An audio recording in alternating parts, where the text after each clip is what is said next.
Here's my customized Build Strike Gundam.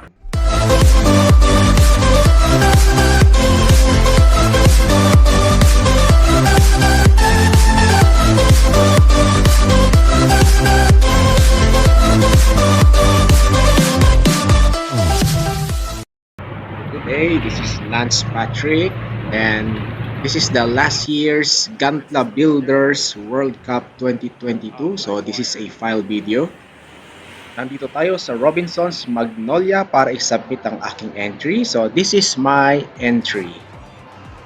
Build Strike Gundam in customized version. And meron din silang free Gunpla. Ayan, yung mga nasa likod ko, mga bumubuo. And of course, after mag-submit, meron kang free badge. Ayan. So here's my entry. Build Strike Gundam Kai. Medyo may konting changes doon sa original Build Strike. So may mga sale din sila dito. And here are the other Gunplas. I don't know kung mga entries din yung mga yan. So ito tayo ngayon sa SM, not SM, Robinson's Magnolia. May mga vacant stall. And ito yung mga bagong labas na Gunpla. So, Gunpla by different series. Of course, ang bago, RG God Gundam. May mga bagong labas din from Iron-Blooded Orphans. And my favorite, Gundam Wing. Of course, the original RX-78 and the entry-level RX-93. Of course, mga entry-level din. Magaganda na yung mga articulation ng mga entry-level Gundams.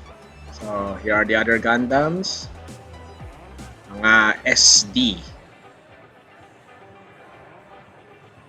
Dami ng bago Actually, na-miss ko rin na mag-build ng mga Gundam. Meron din mga clear version.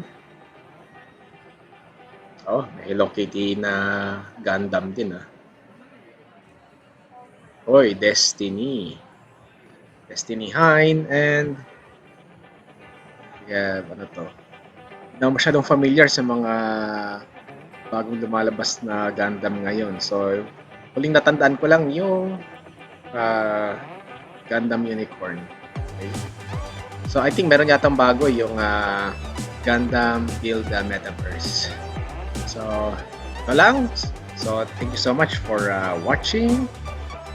And by the way, again, this is my entry on the recent Gunpla Builders World Cup 2022. Ayan po. Salamat ulit and thanks for watching and may God bless us all.